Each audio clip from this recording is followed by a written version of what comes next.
I've got to say, the big story of the week is this breached water plant and how it really affects all of us. Not just because our water could be poisoned by a hacker, but it gives us a bit of a lesson on what we should be doing and what we did.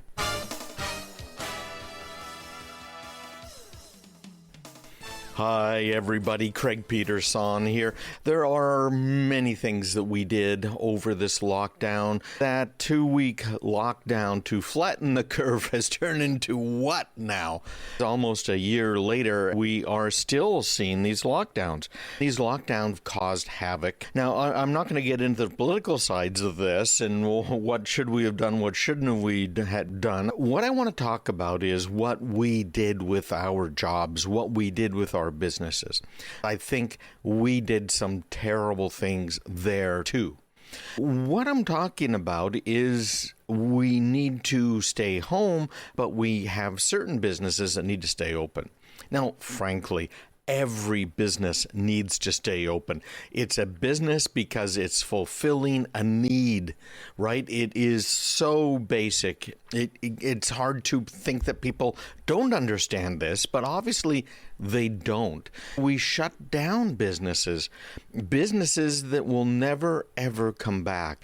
People's lives destroyed. People whose entire savings, their entire retirement plan, everything was based on the business. That's where their money was. The people working there were counting on having that money to pay the rent, to pay the electric bills and other utilities, to pay for all of the things in life that we need to pay. What have we done to ourselves? Really, what have we done? The virus itself is obviously pretty nasty and can be lethal in a lot of cases. It has been. Now we found out that people like Governor Cuomo apparently just cooked the books, something awful. We went home. We started working from home. Our businesses said, what can we do? We had people getting very, very busy trying to figure it out. There are a lot of little remote programs that you can use, and one of those is TeamViewer. Now, there's nothing particularly wrong with TeamViewer. I'm not fond of the idea of things like TeamViewer, remote desktop, and others, but sometimes it is the best solution for a particular problem. TeamViewer, in this case, was used by a small government agency. Think about what would have happened. You had a shutdown. You still had to do work. What did you do as a business? You probably got something like TeamViewer. One of these remote login programs. Maybe you set up remote desktops so people could get in remotely. Maybe you set up a VPN because that's going to solve all of your problems, which of course it causes almost as many as it solves, but most people don't realize this. That's the case here. We're talking about a small town, 15,000 people, called Oldsmar. I don't think it's because they're a small town. I think this problem happened because they did what most of us did. We were not ready for a shutdown. As businesses, we weren't ready for a shutdown. In fact, the year before they did the shutdown, they had this massive pandemic planning session about 8 months before. They all agreed that a shutdown was the wrong thing to do in the case of a worldwide pandemic. They also redefined pandemic. They did not plan for a pandemic. In fact, they didn't plan for a lockdown. Obviously, you don't. Well, I don't know. Maybe you do plan for a pandemic if you're coming up with a virus you're going to release. But they were not planning for a pandemic.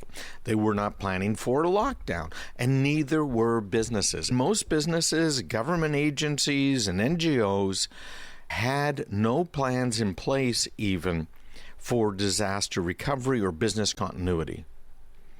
You may or may not be aware of this, but there's different levels. You've got basic backups, and you should be doing backups because hard disks fail.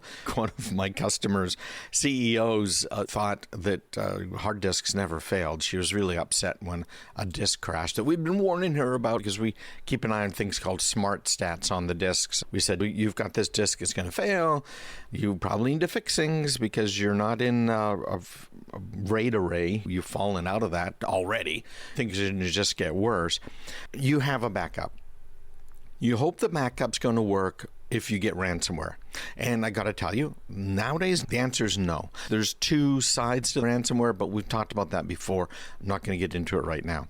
You've got the backup, mainly in case the disk fails or you accidentally delete a whole bunch of files and you want to get them back. The next step that you have is disaster recovery. You have a disaster, like this massive snowstorm that caused a water main to break in the roof. All of your computer equipment's covered with water and none of it will work anymore. In a disaster recovery situation, you now take your backups and you get new machines and you load it all on. Now, hopefully your backups are remote. They weren't damaged by the water.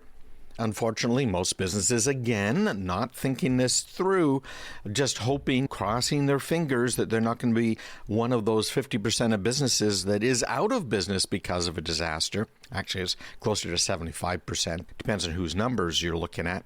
So they're hoping, no, I'm not going to be part of a disaster. Disaster recovery is, just think of that, of a snowstorm and the roof collapses, of a fire and the computers are burned. Can you get your business back in business? Then there is business continuity. That's a whole other level of planning. And business continuity is where you say, hey, I need to make sure my business continues to conduct business. If you have 100, 200, 300 employees, you're much better off being able to, let's say the computer room burns down as an example, or that roof caves in because of the snow and you've lost those computers. You're much better to be back in business in 4 hours or less. We've had business continuity solutions where we had equipment on site in a different part of the building. If there was a problem in one part of the building, we could fail over to the other part. Now, this is an awfully big building and we had fiber links between them, but they could be back in business in less than 10 minutes. It's just that quick. That is business continuity. If you are a public company or you are a division of a public company, by law, you cannot be out of business for more than 4 hours. Now, that's not just public companies, by the way.